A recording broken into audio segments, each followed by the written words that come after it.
Hey, what's up, guys? Welcome to Fresh&fit Podcast. Today, we got special guest Dave from How to Beast, man. What's up, dude? How are you? What's going on, bro? It's good to be here, man. Hey, man. Welcome this is going to be a lit one, man. All right, guys, let's get into it.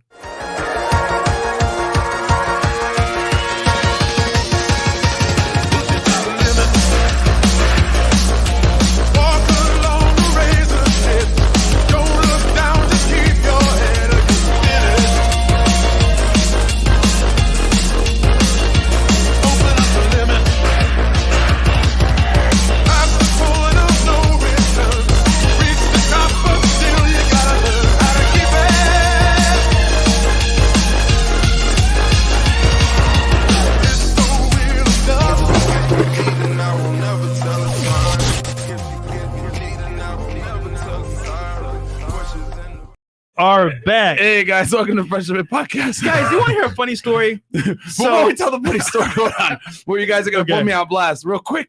Patreon.com/FreshFit. Oh, man, they're about to cook me here in a second. All right, Patreon.com/FreshFit, guys, where you guys will find all the exclusive behind-the-scenes content. We had a Zoom call with our guys earlier today. It was fantastic. We talked about girls, fitness, money, everything else like that. Also, guys, we are on Spotify, Google, and Apple Podcasts. Every single platform they listen to podcasts, we are on. Just make sure you wear headphones because you will definitely get canceled if you don't. And then what else? We also got merch, guys. Merch. T-shirts. You get the Legacy Unplugged Fitness shirts, Fresh&fit Podcast T-shirts. We also got a brand new T-shirt called I Feel Like, which is hilarious, which is there. Go ahead and check it out. Because as you guys know, every time we bring these girls on our show, they always say, I feel like when I give them facts. Also got a new YouTube channel, Fresh&fit Clips. And we're also on Twitch. Guys. Twitch.tv/Fresh&fit Podcast. And also for our late night vlogs, behind the scenes, Fresh Prince CEO vlog, YouTube, check it out. He's going to be in there as well. There you go. And get the free ebook, guys. Unplugging into the matrix of fitness and game. So you can get on my email list so I can shamelessly sell things to you. Cool. All right. So go ahead, Fresh. I know you want to cook me right now. So actually, we got How to Beast in the house. Hey, Start the Marco first, man. So I get off my flight, and by the way, my flight was delayed an hour, so y'all were expecting me to get here at 5 p.m. Yeah. I get on my flight, and Myron tells me, "Hey, bro, just shoot me a text when you land. We'll be there in 20 minutes. It's close by." So I get off the flight, send him a text. It says deliver, but like, all right, I landed. All right, we get our bags, we get off, we make it out to like outside the area, and I'm filming this too. He hasn't replied yet. I call, this goes right to voicemail. I shoot him another text. I send him a DM, and I'm like, man, I'm about to have to call an Uber. Looking shaky. Kind of shaky. I mean, they were hyping up their hospitality before I got here too. VIP treatment, huh? VIP. So what happened was the debate with the girls the other night took a toll on Myron Gaines. And look, he's human. He's human, guys. I mean, that's a lot to handle. However, your boy Fresh Prince CEO came through. So I saw his DM. I was like, oh, shit. So then I responded. We did the video call, whatever. Then Fresh called me, yo, Myron sleep. Oh, yeah. And I was like, hold on, Myron sleep. So I'm like, oh, here we go again. So I have to travel across Brickell. I come up here to the studio, knock on the door. Myron doesn't wake up. So what we do is I have the Wi-Fi. I play music through the Wi-Fi. So I blast music throughout the studio. Yo, what was that song? That shit was trash, by the way. Hey, that was that song? Something Jordan. I don't know the name, but I was playing it. I'm like Kendrick Lamar, some old shit. I was like, what is this garbage? Damn. But finally, Myron Gaines answered the door. Yo, what's up, man? Oh shit. I'm like, well, here we are. But see, you know what's funny? When you come for the late night show, you're gonna understand why this shit happens. That's tomorrow night, yeah. Tomorrow night. Yeah, it's crazy. I just got to give myself the stupid. And yeah, I fucked up. Definitely, I apologize to Dave, man. Like I owe him one. Guys, this debating these womanists late at night, it's been messing me up. But no excuse. I overslept way too overslept. The chat knows Jordan Lucas is fire as fuck. So thank you, chat, for backing me up with the music. All right. He's all right. All right. Yeah, anyways, with that said, I deserve that roast. So anyway, super chats real quick. Per principle, welcome, super supporter. Thank you, brother. Dr. Marco for that. Thank you. Super. Dr. Marco. We got Jade Salmon, new supporter as well. Q Dupe the Beats, the Red Pill Chauvinist. Welcome. Lessons L, FFF Class Trash Tuber, Christopher Campbell, and Tevin Foster. Welcome, you guys, for being new family. Family. Thank you guys for joining the team, man. But yeah, besides my fuck ups, I'll read these super chats real quick. Okay. How to Beast, channels like this and the roommates keep men from becoming jaded. Been asking for the collaboration for ages. Hey, man, yeah. And I'll tell you guys this. Sydney McTow, $2. How to Beast in the building. Yeah, bro, absolutely. And we're good? We're caught up, Chris? Yeah, we're good. Yeah. real quick, before we ask the first question, I want to say myself, I am a fan. I've been watching your channel for quite a few years now, since way back in the day when you were running around trying to pick up chicks on Com Ave in Boston. For some of you guys that don't know, Dave went to Boston University. I went to Northeastern University. For anyone that's from the Boston area or went to school in Boston, you already know that we're rivals. We hate BU. We always used to say, sucks to BU. And, you know, we were over on Huntington Ave and they're on Com Ave. And, you know, I was watching back in the day when you were like, you know, teaching pickup on how to like talk to girls on the street and, you know, cold approaching back then. And I was like, oh, this is awesome. And yeah, when did you graduate? I was going to ask you the same. I graduated 2012. What about you? 2013, but I think we're the same age. I'm 31. 31. Yeah. Okay. Yeah. We literally graduated. Yeah. Because Northeastern is a 5-year school for those that don't know. I'll do a 1-year internship, right? Yeah. It's called the co-op program. So yeah, no, man. So you were in college the same time I was.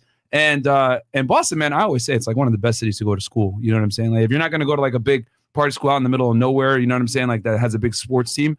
Going to school in Boston is like the next best thing you could do. So, so for the people that don't know, man, can you introduce yourself to the audience? We know who you are. Yeah. We love the content, but can you tell them tell the people who you are? How far back do you want me to take it? It's diapers, man. Let's do it. How to beast. Nah. So yeah, Boston's where I grew up. We spent a lot of summers in Spain. My father's family's from Spain. They all still live over there. Okay.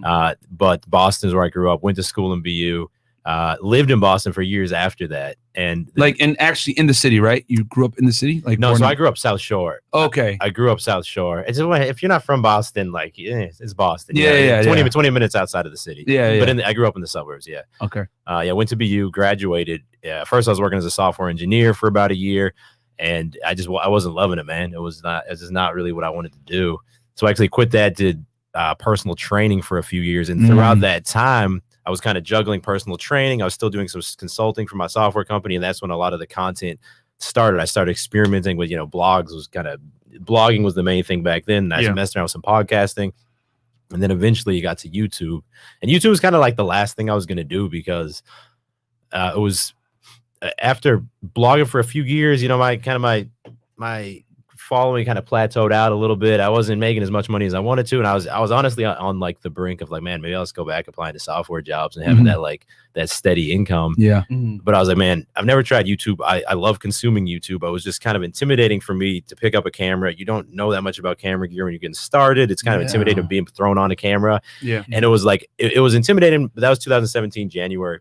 I bought a camera. The Sony Arx 100 Mark V. So some of y'all watching might know what that is. Okay. Like $1,000 camera. It was a big investment for me at the time. Yep. Right. And I've been done 2 videos a week ever since then, ever since January 2017. And then like halfway through that year is when all of a sudden, this was a lot of the pickup videos earlier. The videos that the channel grew on the first year, a lot of them were approaching girls around Boston. Some on Com Ave, some down on like Boylston as well, and like Newberry Street. Yeah, dude. I'm yeah. That's how I found you actually. 3 years ago, I saw your video how to approach women. That's how I knew who you were. Back then, 3 years ago. Yeah, no, I mean, it's funny because those are the ones. If you look at my channel, look at the top view videos, and some of them are kind of cringy looking back because, man, that's my top view video on my channel. It bothers me to this day. It's like 5 million or something. This was actually already after I was dating my girlfriend Julia, and she was filming the video. She filmed a lot of these videos for me, and it was like I was like, man, I need to get a video done for tomorrow. She's like, I got class, but she was doing her master's at okay. It's BU now. It was, man, I can't remember. She's getting killed. She's probably watching, but but she was doing her master's, and she was like, yo, we got like 30 minutes to film these approaches. And if you're filming an approach video, it's not, you got to like set up the camera, wait for like an attractive girl to come by. Oh, we know. Yeah, no, it's not as easy as just walking out by yourself and like casually talking to girls. It's like a whole thing, right? And so she's like, yo, if anything, like we got 20 minutes now. We got 15 minutes now. So it's like the most rushed, like just like anxious approach just to get a video done. And of course, that's the video that has like 5 million views. And that was like the cheesiest approaches. I was like, try not to let the girls walk away and stuff. But it's funny. I mean, who knows? It's funny how it works, Dude, that's crazy. I got to give kudos to you, bro. And anyone that's a vlog channel, I watched you. I watched Christian Guzman, Max Tuning. Shout out to you guys. The whole fitness YouTuber guys out there in Houston. At the time you were in Boston, and then you were in Austin, and then you moved to Houston with those guys. And then we had Tall Guy and Mr. Organic here who are also vlogging channels. Let me tell y'all something real quick, man. Like vlogging is by far the hardest way to produce content on YouTube. Yeah. The hardest, because You're walking around with the camera. People think you're crazy. You're recording yourself. They're like, what the hell? Like, who is this dude? Some people don't want to be on camera. It's weird. You go into places, they tell you no. Trying to film in the gym is a pain in the ass. So guys, like, appreciate like vloggers, man, because that is not easy whatsoever, man. And then like the transitions, like you and Max, man, you guys like literally make like Christian as well. You guys make vlogs that are like super high quality. The transitions are crazy. The drone shots, all that stuff, which, you know what, let's show his channel real quick, guys, because I want you guys to look at it. Davey runs How to Beast is his YouTube channel, guys. It's a fitness / lifestyle type channel, and with some dating stuff in there as well. And man, you guys want to talk about production quality? These guys are a big inspiration as to why I took it so serious with the podcast, with the good mics, the good mic cameras, all that other stuff. Like, it's like watching a movie when you watch these guys' vlogs, man. Him, Max Tuning, Christian Guzman. Damn. All those guys. Like, look at this crap. Pouring water. Look at this. Protein powder. You just put some protein powder. What is that? Or no, pre-workout, right? That's pre-workout. Yeah, my man doing a pre-workout movie in 4K. Movie clip. Yeah. They're making us look bad as shit. Yo, turn this shit off. It pisses me off. I can't do this on our own shit. But now, like, guys, no, like, all jokes aside, like, fantastic production quality, bro. Yep. Like, that whole team out there in Houston, and I get it. Like, do you guys all help each other, like, filming all that other stuff down there? I wouldn't say we help each other film, but it's cool to, like, collaborate. You know, just to hang out with each other in the videos. Of course. Me and Max have gotten to be really good friends since I lived there. It's funny, we're moving back to Austin in next month, actually. Oh, you guys are? Yeah, we built the house in Houston. 6 months later, we sold it, and now we're building a house in Austin. Damn. That's crazy. Yeah, because he did like a whole bunch of content like on that new house he bought. So he's selling it. Get rid of it. No, me. Oh, okay. So yeah, your house. Okay. No, but I'm saying no, he's not selling his house. So you're going back to Austin. Yeah. Okay. Why you don't like Houston, or? So I love the community in Houston. I love the people in Houston. Austin's just like such a cool. I know you say you haven't been yet. You been to Austin? Yeah. It's a real Texas. Cool, lively downtown. Everything's kind of close and convenient. There's especially when you're vlogging and stuff. There's just so much to do all the time at your fingertips. And when I'm someone who's not necessarily like loves the nightlife and stuff. But when I'm in Austin, like inevitably I get thrown into more situations where like, yeah, I'll go out. I'll go do this. Yeah, because it's also convenient. In Houston, like a couple of nights ago, Max and Christian, some of them went out and they invited me out, but then they kind of hit me up like 11 o'clock, like, yo, are you coming? And it's like from where we're living, it's like 45-minute Uber into the city, and it's like it's not even worth it. So I like the community there, I like the people. I'm not ready to be living out in like the suburbs where we're living now. I'm trying to get back into the action in Austin. You were looking for a plot of land by the water, right? Yeah, we explored a lot of different opportunities, but yeah, at one point we were. Okay. Yeah, we stalking, bro. We stalking. We know everything about you, bro. We know everything. Yeah, man.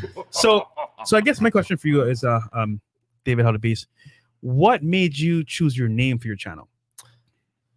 I wish I had, because people ask me this, man. I wish I had some profound statement. I was back in Boston, man. My first apartment I lived in was out in Brighton, so it's a little bit outside. Damn, bro. Yeah. Oh man. Did you bike or did you take the T everywhere? Both. Yeah, dude. Yeah. The Green Line, Brighton. The Green Line, yeah. Fuck the Green Line, dude. It's the trash. line. Yeah. Oh man, it's broken down all the time. Yeah, dude. If it's not red or orange, you just might as well bike or walk. But that's a whole Boston thing. No, man, but yeah, it's a lot of things I don't know about Boston. But I was searching to like create my first web domain, and I was on GoDaddy. I was honestly, man, I was on the toilet. I was taking a dump when it happened. I'm not even gonna lie. I was on the toilet taking a dump. You can imagine me in there with like, I think it was even on my laptop, man, to make this even more embarrassing, right?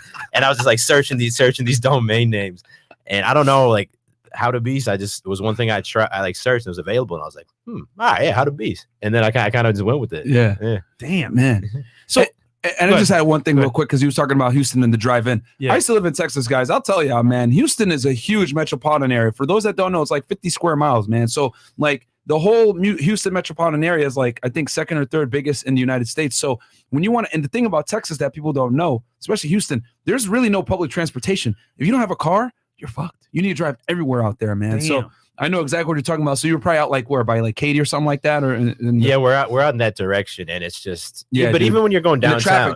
Yeah, but even if you're going downtown, someone's like, "Oh, let's meet for dinner here," and be like, "Okay, cool, yeah." You get at dinner, and like, "Oh, we'll go to this drink spot after. It's right around the corner." And it's like 30 minutes. Yeah, but you're still downtown. You're like midtown instead of uptown. Instead of the height. There's like a million niches downtown. Houston, I mean, Texas in general is super spread out. It's such a big state, so I know exactly where I'm from, like with that, because some people might not know, like, "Oh, why did you want to stay there?" It's like, nah, bro. Like the Houston metropolitan area is huge. So. Yeah, I want to go to Texas, man, because I don't know if you know Nate Got Keys. He's a YouTuber over there. He does like good looker pranks. Yep. I'm gonna go visit him. A bunch of people out there in Texas. Texas is a good state, man. If I wasn't here in Florida, I'd be in Texas. Oh wow. You know, it's cheap to live there. Gas is cheap. Food is cheap. It's a very self-sustained state. What you know, about it's the one girls? of the best Where the places. hoes at? Oh, they ain't as hot as here though. Oh. That's facts. Yeah, they ain't as Okay, hot as here. never mind. I'll stay Houston here. doesn't come close to Miami. So I'll say that. So I haven't been out of Miami. It's my first time in Miami. Oh, so I can't comment on that. But I mean, I love living in Texas. Yeah, back on. No, Joey's gonna watch it, bro. Just kidding. Okay, so sorry, you had something. No, so I guess the next question is, if I'm a first time YouTuber / vlogger, what should I do to get started? Because I feel like you have a blueprint that works for you and it can work for other people as well. So what's the first thing I should do as a new YouTuber or vlogger? Like not overthink it too much, man. Like at first I was filming on my iPhone before I even invest. Well, I will say that when I made that investment for that first camera, that's when I actually stayed consistent. Right? Yeah. Before that, I was on the iPhone. It was like I was kind of like converting some old blog posts into YouTube videos, like talking into the camera. I mean, the main thing is like kind of commit to a posting schedule, probably like once a week at first. Yeah. Just make videos that you're excited to make. Yeah. I think a lot of people get really like, anxious. Like, well, what does my channel need to be about? It's like, well, honestly, man, until you've made a lot of videos, you're not going to know what you're, you're not going to know what type of content you enjoy making. Yeah. And even more importantly, you're not going to know what type of content you enjoy making that like actually like can attract an audience. So the way I always look at it is like, I just want to make every video I make. I want to make it a little bit better than the last one. So maybe my on-screen presence is like a little better just because I'm more comfortable talking to the camera. Maybe, the lighting adjustments on the camera look better. So I'm not so like overexposed. It's like, it's a cleaner looking shot. Mm-hmm. Maybe I'm experimenting with background audio while I'm talking. It just, I look at each video and I've been doing it for a long time now. So it's not as prominent, obviously, diminishing marginal returns with anything. But like at first it was really like every video was like, all right, what am I going to kind of experiment with this video? Both in terms of the content, but also in terms of like the workflow for creating it. And just like, think about it, like it's like anything in life, right? If I just like each video levels up like 0.01% better over 1 year, I look back and I'm like, damn, my videos are a lot better. And Do you edit those yourself or? So most of them I edit myself. Patrick's here with me. He helped me a lot in Austin. Shout out to Patrick. Shout out to Patrick, by the way, with the epic beard. So I've worked with, like, he would do a lot of like the cinematic edits while I was in Austin. In Houston, I haven't worked with a videographer. So Julia actually has gotten really good with the gimbal. So she does a lot of the filming where it's like a gym edit or something. But I edit them all myself at this point. Dude, what do you use? Do you use Premiere, Adobe Premiere? What Premiere, do you use? Premiere Pro, yeah. Man, and that is not easy, guys, to get those transitions and stuff. Like now, like I used to watch it, like before I got into YouTube, I used to watch it, be like, wow, this stuff's pretty dope. Now as a content creator myself, I'm like, wow, this stuff is really dope. Like I'm like able to appreciate the drone shots, the cut scenes, the transitions. Like that stuff is hard, bro. Like that was one thing I was like, I ain't gonna do no goddamn editing, man. Bro, I told him it's tough for our vlogs, bro. I'm doing it raw, bro. Here's the video. Take it how you want it. Like everything else you do. All right, let's continue on. OG, $5. Peace, bros, and the homie cooking up. You know how that go. Have a dope show. Thank you so much. D'Angelo Bonflow, $3.99 super sticker. Thank you so much. Big Hick, $20. My journey to become the best version of myself started with How to Beast. Excited for this collab. Absolutely. And then $2, Manny Singh. When you gonna bring on Aaron Marino? Don't worry, guys. I'm in talks with him. We will bring him. Sir, Mr. Jason, salute to the Beast Nation. Thank you, Fresh and Fit, for the collab. Keep up the great work. Stay beastly. Absolutely. There you go. $20. Gains, bro. Shout out to Fresh Fit and How to Beast. Best collabo. Absolutely. There you go. And then $10 Amp. Stay beastly. Respect both to YouTube channels. Got to download the app, and I want to talk to you about your Beastly app as well. Let's talk about it. And then $1 Kazanari. Thank you. Sergio Mejia.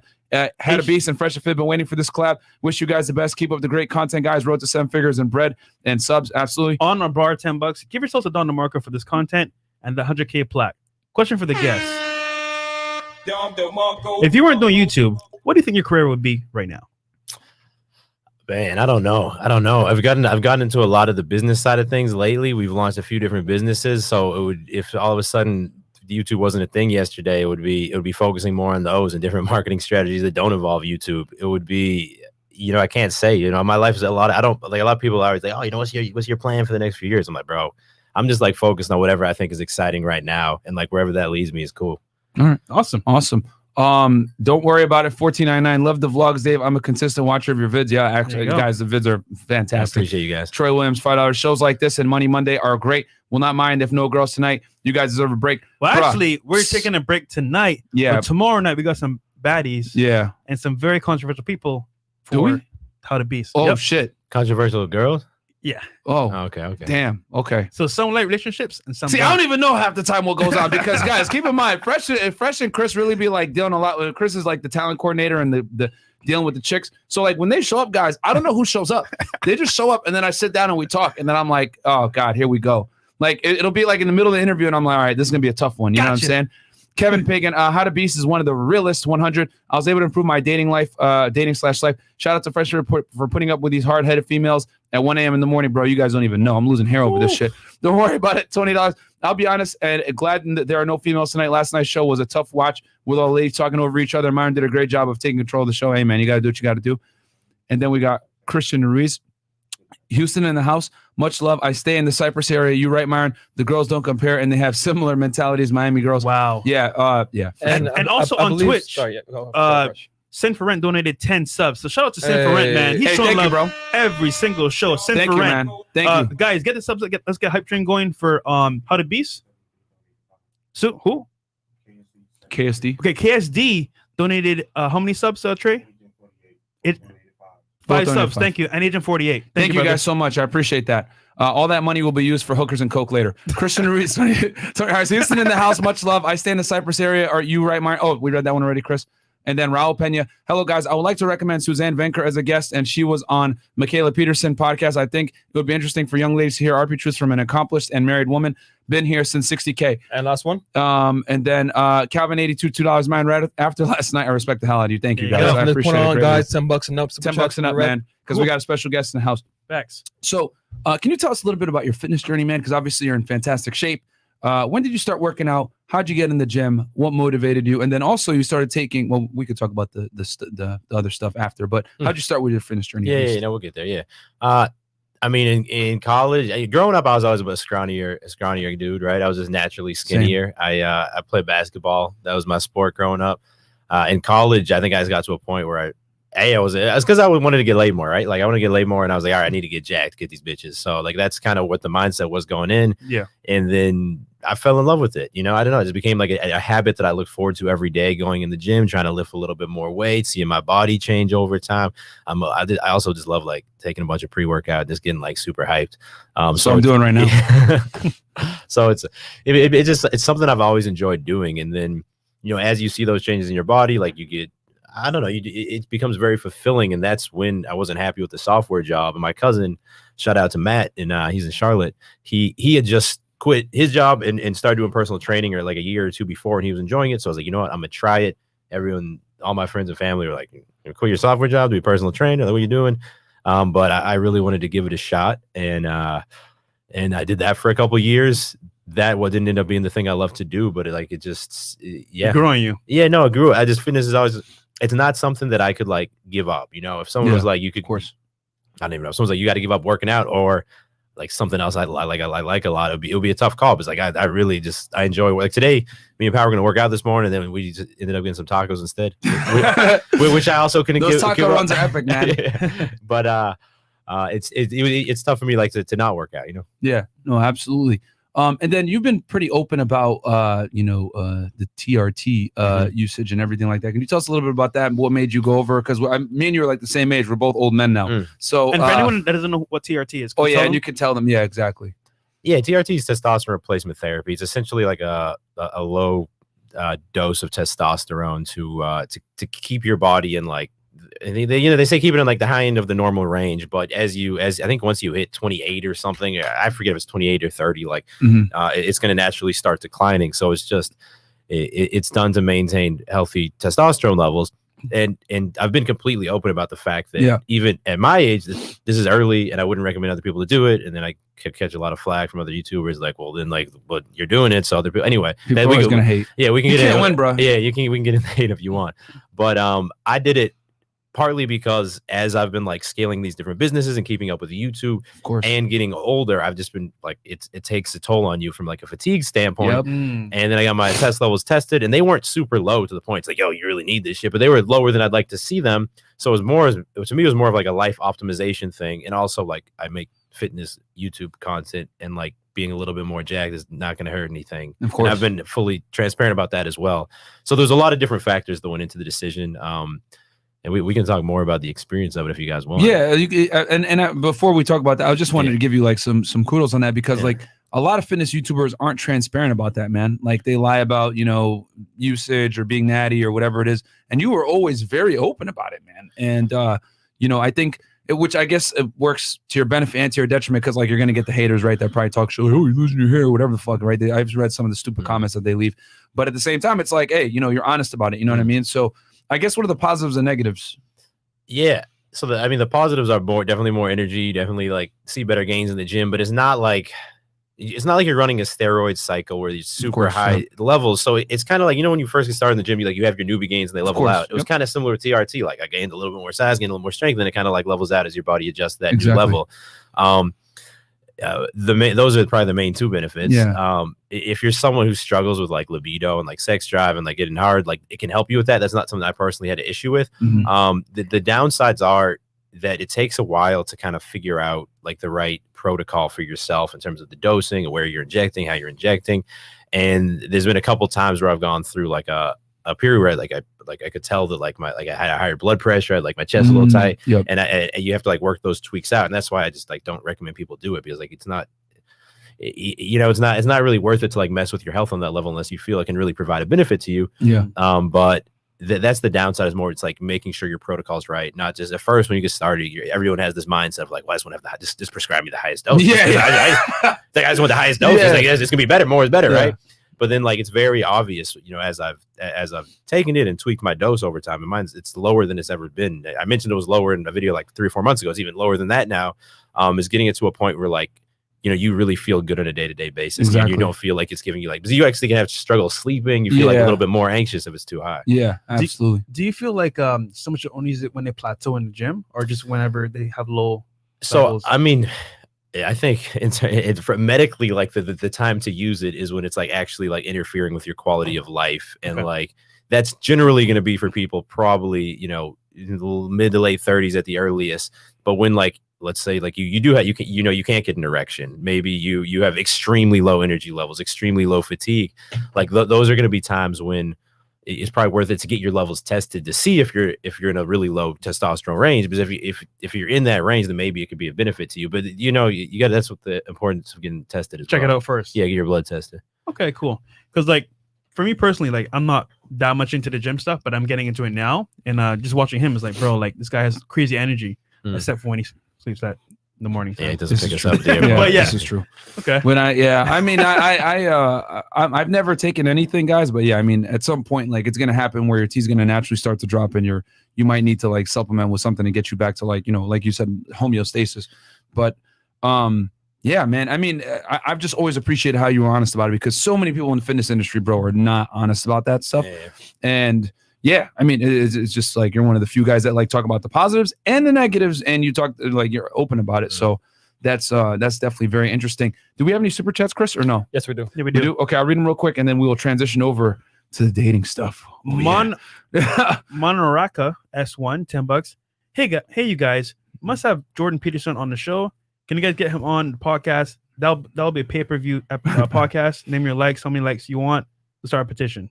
Jordan Peterson. I mean, yeah, I'm a fan of his stuff, man. But it's gonna be tough. It's gonna be tough. Go spam him. Yeah, there you go. But he won't come on our thing though. We're too controversial. Positivity Central, $10. Love the content, fellas. Keep it up. All right, and then Monarchist again. If Jordan Peterson can get Matthew McConaughey on his podcast, why not you guys? And if you guys can manage hype, the Fresh and Fit meets Jordan Peterson, the father of RP, the Ultra Instinct Grandmaster. Okay. How to beast? Are you and Greg Doucette cool? Yeah, we're from Fred Word. Yeah, we're cool. We're not like super friendly, but if you look at, did he talk smack about you or something like that? No, he never did. But I did a video responding to him and Scott Herman's another YouTuber. Who I know Scott. That's another OG in the fitness. Yeah, he kind of did talk smack about me, but Greg Doucette didn't. I think people because What's Scott Herman say? Man, watch my response, but I don't want to. Okay. I'll check it out. Okay, all right. Well, no, he's big, bro. He's been in it for a minute. No, he's an OG for sure. Yeah, he's been in it for a minute, but damn, man, he be hating on a lot of people, bro. He talks shit about Chris Jones too. Okay, TRT works for your overall health. Mine is supervised by a doctor. Thank absolutely, you, as you should always do it. Cool. Thank you, Wayne, for that. Good. Did you have some? Yeah. Okay. So I want to get into like the dating stuff. No, that's what I was gonna go next too. Cool. Yeah. So you have a lot of videos about dating, right? Some are high quality, some are like from way back in the past. What is your opinion currently on the dating market right now? So when you ask my opinion on the dating market, like what specifically do you mean? Like if I'm a guy, right? Mhm. Let's say I'm like young, 22 to like 28. Like, is it worth dating now? Like, what do you think right now for as a guy dating in the marketplace versus girls, Western girls? Yeah, I mean, it's you know, I know you guys are a Red Pill podcast, and like the main thing is like your value on the market, right? So like you can, it's worth it. I think if you're someone like who has a background like me, where I was very anxious and low confidence talking to girls, like you want to invest some time, I think, in just being around and exposing yourself to girls more, so it doesn't feel like this crazy thing anymore. Yeah. But at the same time, like your main focus needs to be on things that are going to like provide value not only to your dating life but the rest of your life. I mean, I'm sure there's a very standard opinion on this show, right? But like if you're working on getting fit in the gym, well, like you're gonna be better off just regardless of dating and women, but you're also gonna be more attractive to girls. Yep. If you're just really focused on your career or your business or whatever you're trying to do and leveling up there, well, like you're probably gonna be making more money. You're gonna be more like fulfilled with the things that you're doing, and you're gonna be happy. It's also gonna make you more attractive to girls. So you know, it's like if I was single now, I'd have a much higher dating market value than I had the last time I was single, just because I have continued to put work in on myself. But that should just be people's mindset, I think, in general. And it's tough if you're someone who's like really scarcity mindset with girls. You haven't had much success, and you just kind of feel really down on yourself when you see your friends and other people, you know, hooking up with hot girls or having girlfriends. So it's a hard thing to tell someone, I think, who's like really like down on their dating life, to be like, oh yeah, it's easy. You know, you're coming from a place of privilege. It's easy for you to tell me like that I shouldn't worry about it. But it's not so much that you shouldn't worry about it. So you should like acknowledge that, like, look, man, if you're really having no success with girls, like realistically, that means like, you know, you're maybe like here, if we're just like talking roughly, and like, you know, if you get more attractive, you get a little more fit, you work on your style, you're doing bigger things with your life. Well, then now, like, even though you haven't even tried talking to any girls, like your value is going to be here, and you're going to have to do that much less work. Yeah. Well said, man. Yeah. I feel like a lot of guys, like you said, they're at a slump right now, and they don't want to hear to level up. But by them leveling up in like fitness, finances, even their mentality, guess what?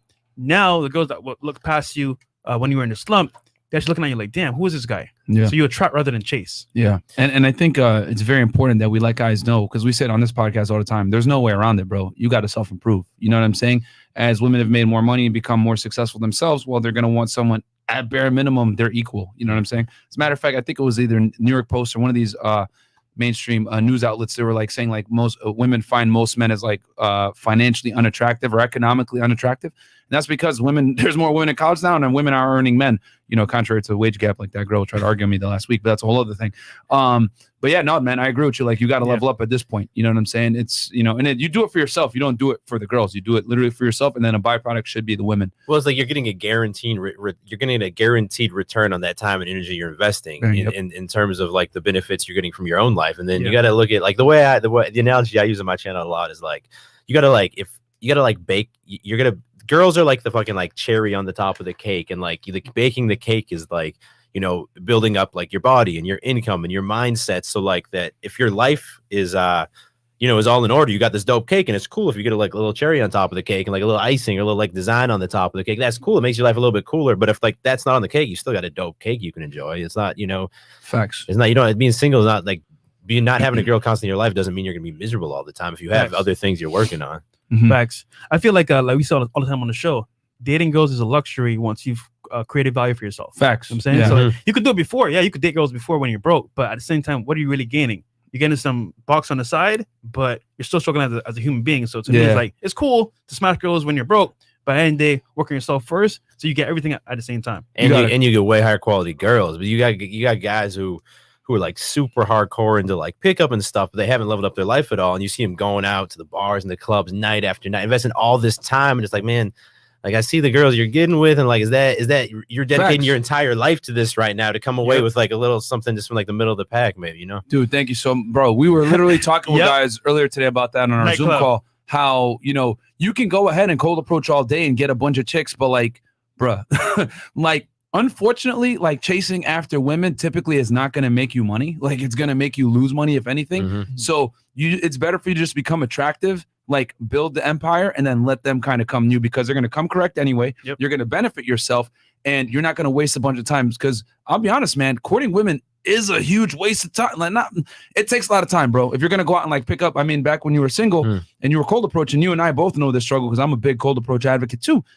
Top guys in the world are closing like less than 10% of their leads, man. Yeah, like, so I it's tell like, you guys, man, you approach 10 girls. I mean, actually approach 10 girls and talk to them. Maybe you'll get, 5 numbers or so. Then maybe 3 of those girls respond.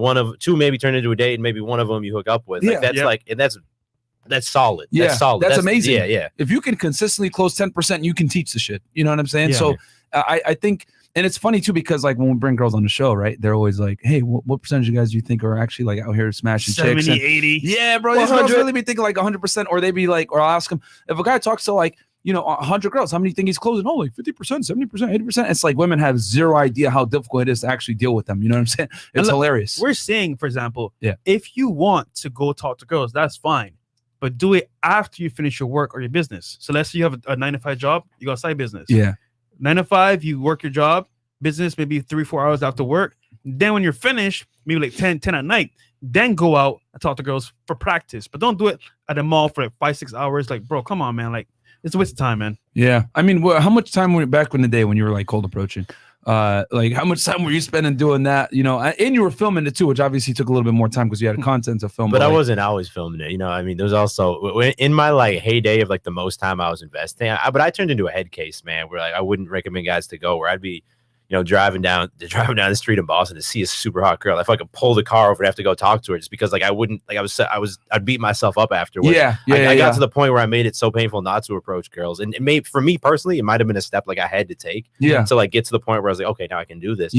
But I got to the point where if I left the house, as a matter of I was at the grocery store, walking down the street, the gym, I'd just be like, just like my head would be vibrating. Like, when's the next girl? Dude, I know exactly where you're coming from, bro. Because number one, you have to train yourself to be able to like cold approach girls all the time, and to get to that point where you become like emotionless when you approach girls and not care. You have to take like crazy overt steps to like circumvent that anxiety, and it happens a lot where like you train yourself and desensitize yourself to fight off that anxiety, and you make approaches even in the most awkward time. So I know exactly where you're coming from, bro. Like, you ever talk to a girl, like, it's probably a bad move because she probably has a boyfriend right there, whatever, but you make the move anyway, and then he walks up like, huh? You're like, oh, my bad, I didn't know, dude. But you had to do it because, so I know exactly where you're coming from. I think like the trick is if you're still in that stage where you have a lot of approach anxiety, like having the right mindset to be like, I need to invest some time into this, but like you're saying, like you still need to prioritize everything else over it. And I mean, I wasn't doing that. Like that was my life. And then when like dating apps started to become like accepted, me and I know we talk about Dave Perota, me and him were living together in Boston. It would be rare there was a night when me and him weren't hanging out with like every night there'd be some girl, back at the place with us. But it's just with dating apps, you have that and you add approaching into it, and then all of a sudden you can schedule 5 dates a week. Yep, easy. But then you're not doing anything else with it. Like you're getting back from work and it's just like, all right, now I got to go to the gym. Now it's time for the date. It's just like, and it can be like an unhealthy, like toxic place where it's like, all right, like what are you trying to prove to yourself, man? Why are you trying to date 5 girls every week? Yo, dude, real talk, I shoot 3 girls a day, literally, from Instagram, bro. I know people say like I'm capping, but no cap, bro. After work, he was 3 dates. So 5 p.m. work will finish. From 6 to 7 or 6 to 8, I'll go on a date. After that, hey, smash whatever, Uber home.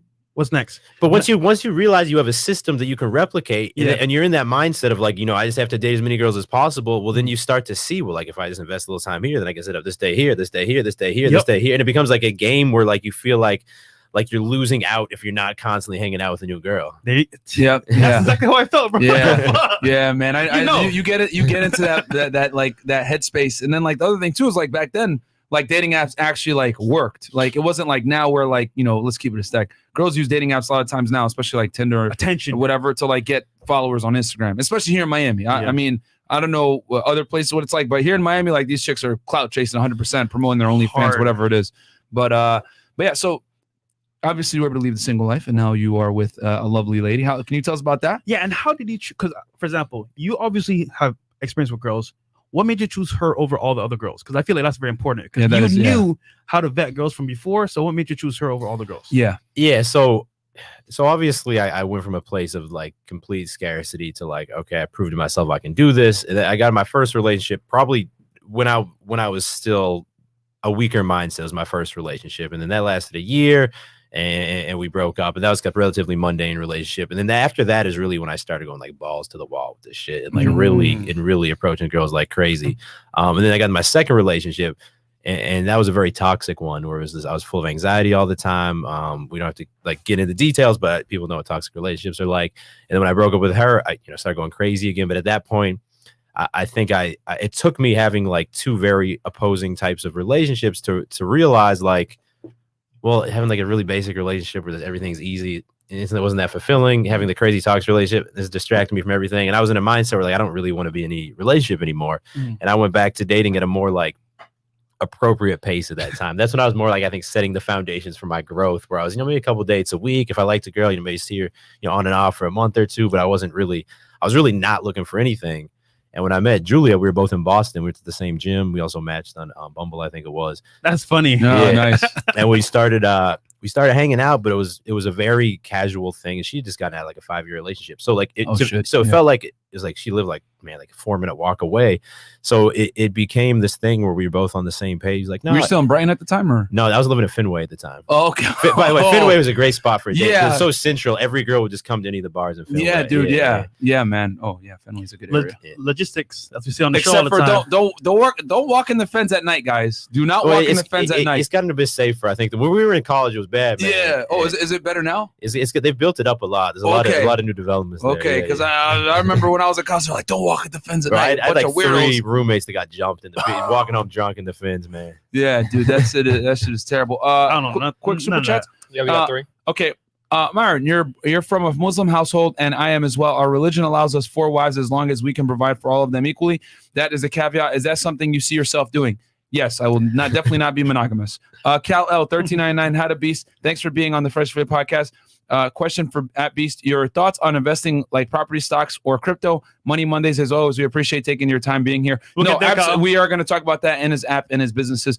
Christian Ruiz, 10 hours. Yep, y'all are right. You push the anxiety to the side and just drive through. It gets easier over time. I'm 5'1" and cold approach. I have friends taller than me that are scared to do. Absolutely. And then real quick, hold on Twitch, we have a lot of subs donations. Get the subs. Thank you guys. So for that, a Don DeMarco is deserved.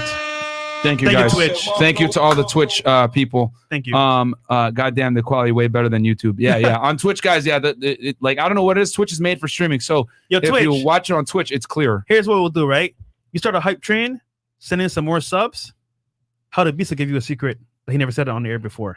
Oh shit! There you go. Damn, so we get a sub train going with a bunch of subs. He gives us a secret. I'll have to think of something. Update. I put him on the spot.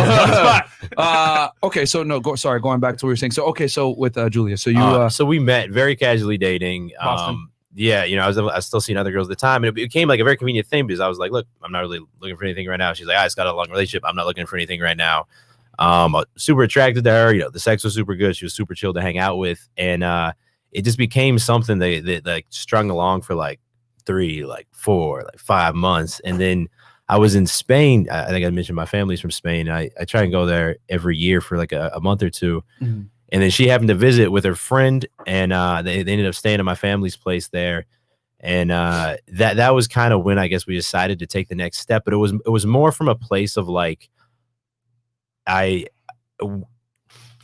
is really cool girl I really enjoy hanging out with. If anything, I was trying to push her away. Like I don't want to date this girl. Yeah. And we even briefly like kind of stopped talking because I was going to Spain. And it just got to a point where I was like, I really like this girl. She's added value to my life. That was when the YouTube channel was starting to turn a corner. She was taking like a super like invested interest and really showing just a lot of like a lot of people when you're at that stage too, and you're doing something like YouTube, a lot of girls hanging out with it, like what the fuck's this guy? You know what I mean? Like, yeah. Like I feel like it was like they're just like tolerating it just to like for like the, but like they you could tell they weren't like they didn't like see the vision in the future for it. And like I think she really did, and she started to help me film some videos. And it came to she was starting to like, invest a lot of energy into the business, but as well as the point that I just loved hanging out with her. I think she's super cool. She makes me laugh every day. She adds so much value to my life. And I was like, what, fuck it. Let's give it a shot. I was trying so hard to avoid the relationship. It's been a couple of years now. Let's see what happens. And then it's one of the things where it's 4 years later now, and I still feel like more like attracted and excited to her as time's gone on, which has never happened to me with another girl. And like she works with me now. She's a big part of all the businesses. We travel all the time together to all these cool places. We share like so many of the same values. And I feel like if I removed her from the equation and I was single, even if I was hooking up with like the hottest chicks, like I genuinely just am making this decision from a place like this is my preference. Guys, real quick, this is very important, very very important. He just said what we say on the show all the time. his girl added value to a point where he could not say no any longer. So basically, right, he had options, many options, but she added value to his business, to his life. And he said, you know what? That by itself alone is worth its weight in gold. And guess what? You're right. You could be single right now, living your lifestyle, but to have that value from someone that actually cares about you and your business is priceless. So ladies, if you're listening to this right now, that's how you get a man long term. You add value to his life outside of sex. Yeah. There you go. Absolutely, man. We're like we say on the podcast all the time when the girls come in, because the girls ask, how do I keep a guy around, especially a higher status guy? Because I would consider you a high value guy. Yeah. Millions plus subs on YouTube. Own multiple businesses, doing really well for yourself. A public figure at this point. A lot of people look up to you. And, she was able to get you by adding value and, being a compliment to your life. And a lot of girls want to know, how do I keep a guy around? You need to become an indispensable part of his life, man, where he can't really function to the highest level without you. You're very important. You don't want to be an interchangeable part. You need to be indispensable almost. So not to make it sound like it's a commodity, but you got to help the guy out. Because a lot of girls, I feel like, come into a relationship and they want to extract instead of, help. Yeah. So I was going to say, I will say that if it was at this point and I was single, I would be like, I'd end up being, because I see this with a lot of other my friends, some of the guys in Houston were talking about that, I'd be a lot more skeptical. It means a lot to me that we met and she's been with me from the beginning, from the come up. Yeah. From the come up, man. When I still was under, 10K on YouTube, I didn't really have anyone known would recognize me, anything. She's been with me since that point. And that's something that if I was single again now, I feel like I'd be so suspicious, especially because I see with my friends of girls' motivations and stuff. Bro, the clout chase is real, man. So many dudes, and that's one thing I'm kind of learning now from us being on YouTube is that if you have a presence or you have a social media following, whatever, some of these girls are vultures, bro. They'll just want to come in just to kind of clout chase whatever it may be. And it's a real thing, man. Listen, man, at this point, you can't finesse the finesser. So yeah, facts. Come through. I'm going to finesse you, baby girl. I'm going to finesse you, baby girl. We know how it goes. You know what I'm saying? But no, man, that's fantastic, bro. And I would say that's an example where, that's an ideal. You know what I'm saying? She was with you from the bottom, helped you out. Now you're over 1 million plus subs. She was with you from the beginning, bro. Helping you. Now we're here. Yeah, there facts. You go. Help them film. That's awesome that she would help you film approach. Oh man, we had a whole system down and going down Boylston Street or Common, man. We had a whole system down.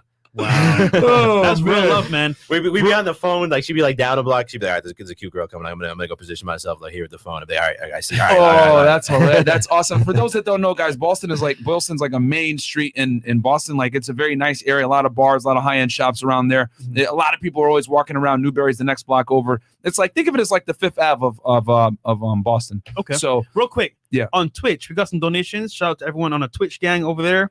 Chappie OWS donated $90. Thank you. Wabbit Season $20 and Andrea $10. Girls on Twitch. Okay. Shout out to Andrea and the Twitch gang. Bro, real talk. A lot of girls be watching us. A lot. A lot more than I thought. And then we're helping. A lot of them are in relationships or they fixing their marriages, whatever it may be. So I'm glad, man, because we're telling women what men really want. You know what I'm saying? They watch and donate too at the same time. Derek Jackson, that nigga be fucking scammer, bro. Pastor Papi Don. Okay, yeah, Pastor Papi Don. We don't even want to roast him right now. But okay, Christian Ruiz. Yep, y'all are right. You push. Oh no, we read that one. Okay, Alan Webb, $20. Beast. What do you think is the best way to say no to sex when you have too many plates spinning? Always calling you up, and you need to I don't know what you're trying to say there, and you need to you on your value. I don't know what that means. I'm at that point too. I think he means he's up on his value. I don't know. And then Christian Ruiz, How to Beast, needs to attend an after hours and tell that same story to the girls. Oh no, Ooh. tomorrow he guys. will. He will. Tomorrow. But I guess, how do you turn down sex? Yeah, how do you turn on Dave? From girls? I mean, if there's a girl who you're hanging out with, man, and you just don't want to have sex with her, you should probably just stop hanging out with her, right? I mean, that's a pretty, especially with other options, that's a pretty obvious sign that it's probably just a waste of time. Yeah, sun's off, bro. She probably sucks or something. Stop hanging out with her.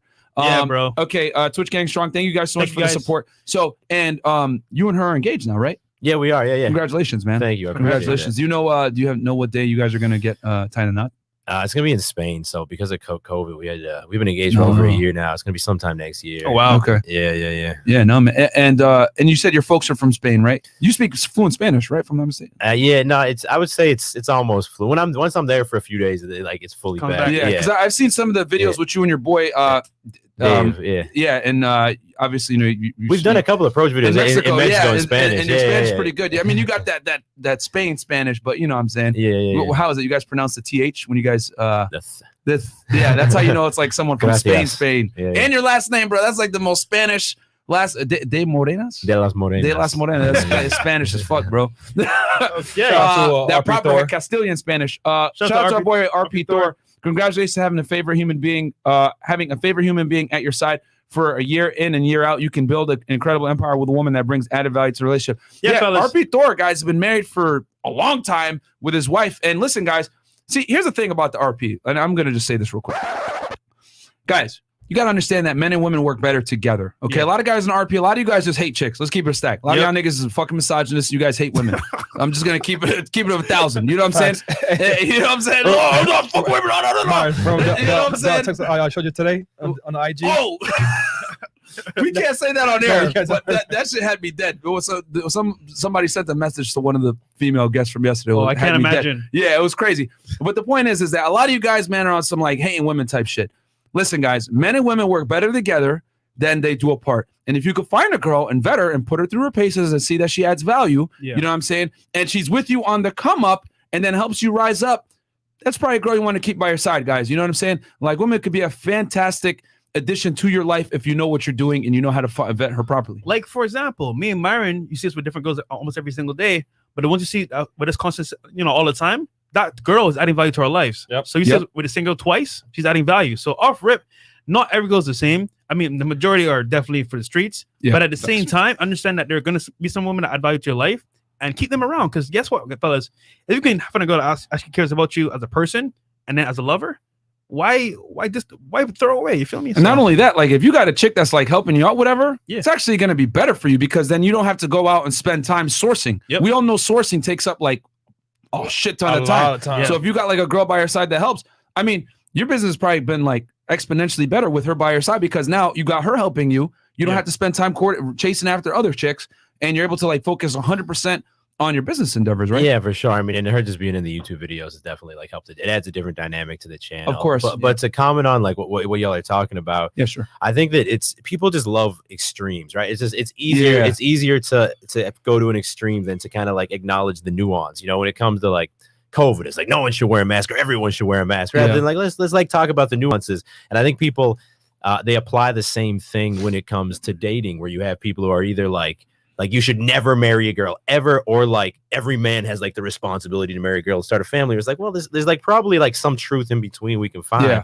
And also like average people do average things, right? What I mean is you can have like an average ass chef making some average food. You could have an average YouTuber making average YouTube videos. And when you take two average people, put them in a relationship, it's gonna be like an average relationship. And that's why that's why for me personally, like you see like the high divorce rate and stuff, it doesn't bother me because I'm like, well, like people are like average. And like, if you think most people don't take the time to work on themselves and to like acknowledge their insecurities and do those things, do that work. So then they get in a relationship and like what if you have any insecurities you have, like you automatically start like projecting that on the person you're dating. Like that's why like people like cheat or people like put down their insignificant other, or there's abusive relationships because like people have something that they don't feel like good about themselves, and then they put that on their partner. And that's why like even if I ask you guys, but if you ask me, it's like, how many people do you know who are in like good relationships? It's like it takes you a second to think. Most relationships you're like, it's tough, like, bro, you shouldn't be in that relationship, man.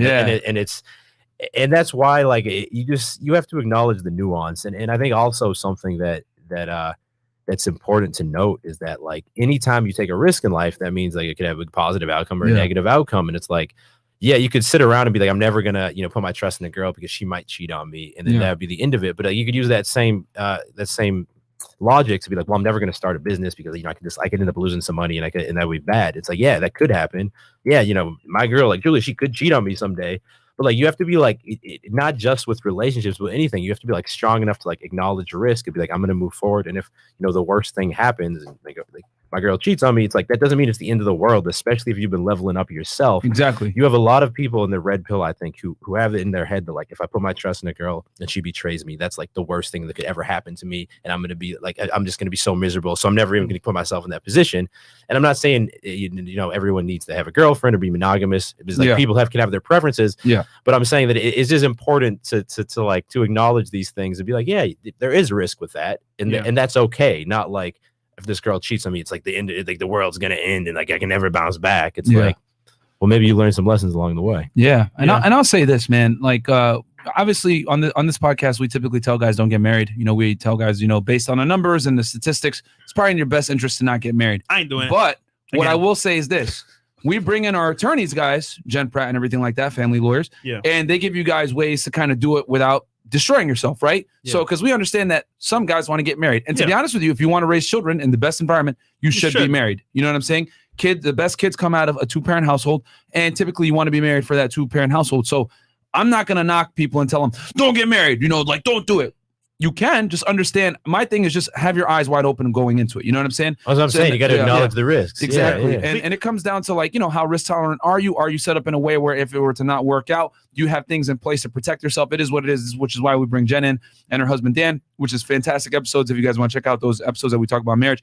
But on your side too, I see where you're coming from. Like, this woman has helped you from the beginning, and life is all about risk, man. Being an entrepreneur is a risk. Starting a business is a risk. Getting married is a risk. Everything has a risk. Moving the city you live in. You know what I'm saying? Going to Houston and going back to Austin. You know what I'm saying? Girls at risk, man. Everything is a risk. So it comes down to. What's like? Do you want to optimize your life for like the maximum enjoyment and just to have like the happiest, like most fulfilling life, or do you want to optimize your life just to like, I just want to avoid anything that's going to be painful or uncomfortable? Because like, some people are just being really weak, and that's why they cling to like a more extreme red pill mindset, because like, well, this is gonna protect me from any like pain I could have. And it's like, well, that's not how I want to live my life. We give guys the good and the bad. I mean, we do highlight a lot of the bad because there is some truth to like. You need to, because most people aren't aware of that. And I'll say this, right? So I like your opinion because it's very open minded in terms of like, okay, you know what? I understand the risk, but I'm willing to take it. But some guys, however, are not willing to take the risk. So I understand both sides. You feel me? Like, me personally, I'm not getting married again. I did it one time, so I know it was. But at the same time, I understand what goes into it. So that's my personal choice. But then once again, the viewer, yourself, you have your personal choice as well. And life is about everyone's choices. Circumstances are different. You know what I'm saying? It's all choices. And that's the thing I like about our podcast, guys, is like we bring people from different backgrounds, different things. Like, we're not just gonna make this an echo chamber of RP, like anger and all this other stuff, man. Like, we bring in guys that might be RP aware, that aren't. Like, obviously Dave is RP aware, you know what I'm saying? And he's making a conscious decision to do it. And I think based on like what you've told us, like, man, she's like fantastic. You know what I'm saying? That's a keeper, you know what I'm saying? Dog. His chick was from the early days. Ice Cube, early days. And look, they're still together now. I mean, they make cheating stuff now, but at the same time, they understand what it really was. So they tied her down early because she was there from the beginning. Exactly. You know, start from the bottom. Now we're here. Cool. So real quick with this, then we're going to start talking about the entrepreneurship. Yes. Okay. El Baracho, $10 Beast. Can you tell me your experience on TRT and how long you've been on it? We did that. Yeah, I think we answered that. Yeah. How long you been on it though? It's been about like a year and a half, I want to say. Okay. $20, Stephen T. The two knucklehead y'all had two knuckleheads. Okay, y'all had previously on the show is prime example why not everyone with money and clout is high value. Not everyone with clout deserves to come here. To be honest, hey man, we bring different perspectives, my friend, because we can't just bring in RP people all day and just listen to the same shit. On a bra. That's the biggest thing about our podcast, bros. We want to bring people from different backgrounds. Question for Fresh: what red flags do you see most often in women these days? Oh man, keep it short and quick. 1 is attention seeking. 2 is entitlement. And number 3 is caring about themselves only and not you as their lover. Shout out to our boy Sidney McTag. Go subscribe to his YouTube channel. Australian $2. Facts across with nuance is the real RP. Thank you, man. And then JDM Integra. Yeah. I think he means like a car. Yeah. Question. Let's say you meet this girl. She adds value to your life, but you find out she has a past.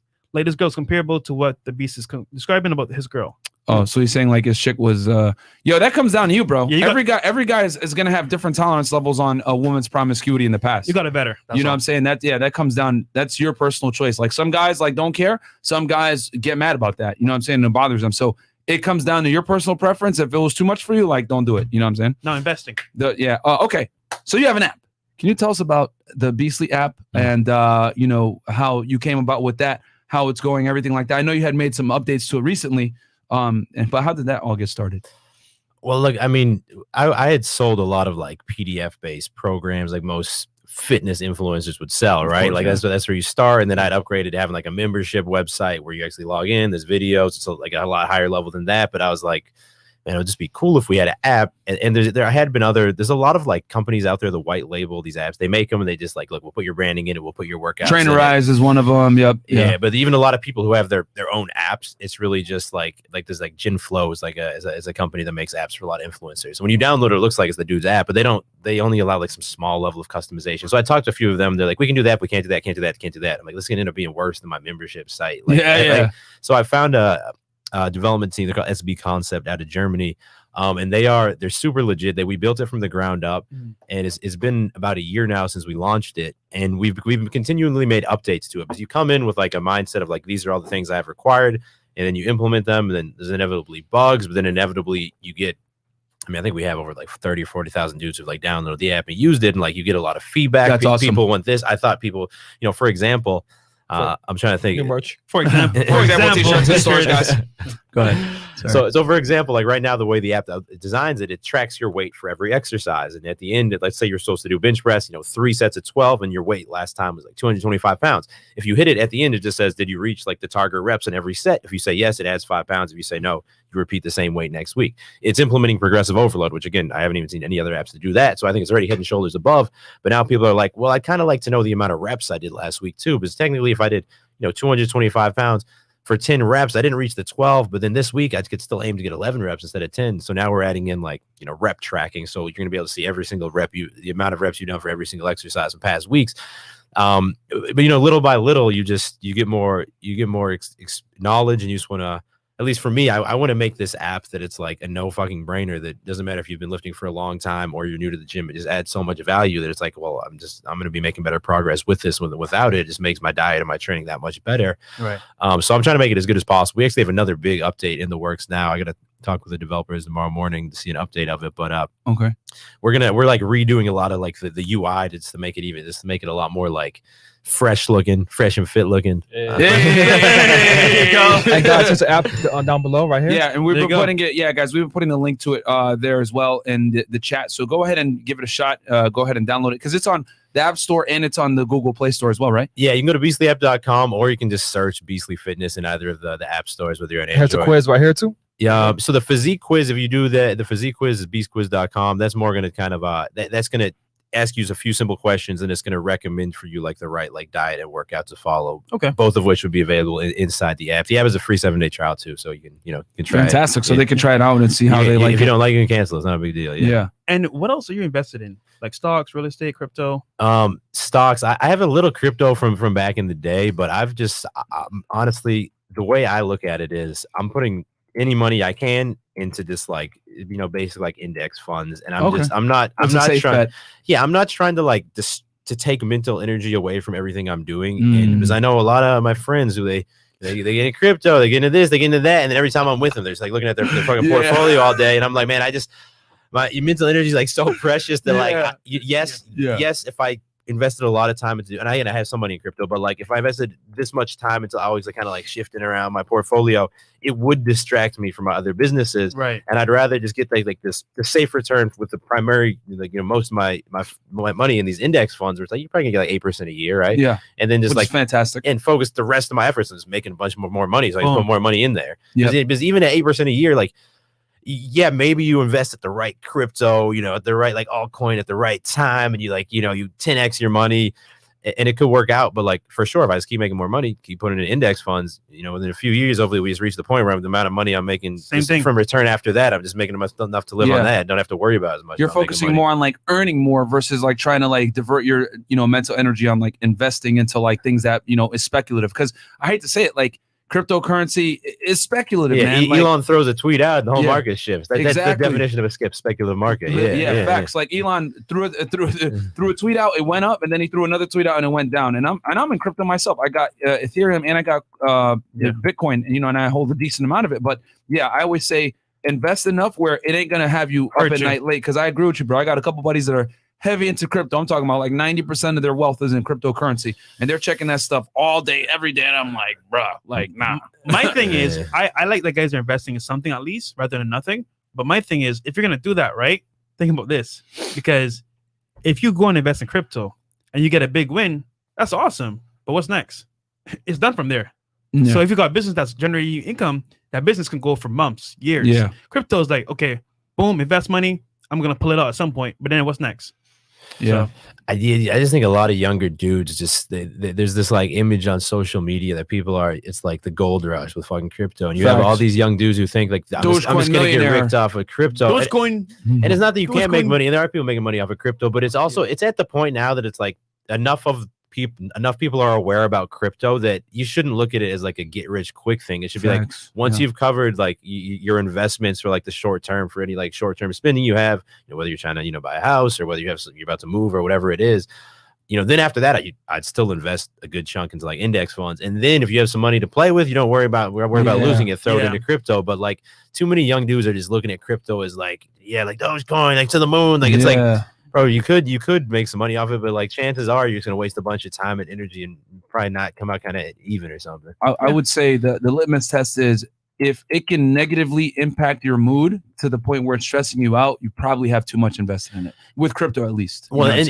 like top people will say anywhere from like 1 to 5% of your portfolio in crypto, which means you have 95% invested in like traditional like stocks and index funds. And like a lot of these young dudes, they're not invested in like traditional securities. Hell no, they're gonna be like, oh, this is stupid. This is what my dad used to do, or my grandpa. And me and Fresh, we're not in the stock market. We're actually in real estate. Yeah, real estate also is a proven commodity that's going to appreciate over time. I mean, Exactly. And I'm real estate. I do have crypto as well. I'm not in the index funds, but I've heard from many people how it's like a fantastic way to go. It's like it's just super easy. It's safe too. Yeah, it's easy, man. You just find like a low fee like Vanguard fund. You just put money in there. Like it's gonna grow over time. Exactly. And then I like the idea that you do it to like focus more mental energy on like getting more income, which I think is a huge thing, and investing it back into business like we do as well. With everything that we get, new equipment, whatever it is, when we're gonna make upgrades, we always like try invest in the business first, and everything else goes out. Build your brand, man. That's important. Yeah. So we got some subs from our loyal Twitch followers. Thank you guys. So we got Mex_Carito donated 5 subs and some more people.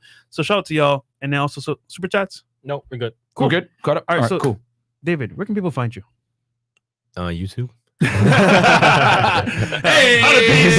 How to Beast. I mean, How to Beast on YouTube, How to Beast on Instagram.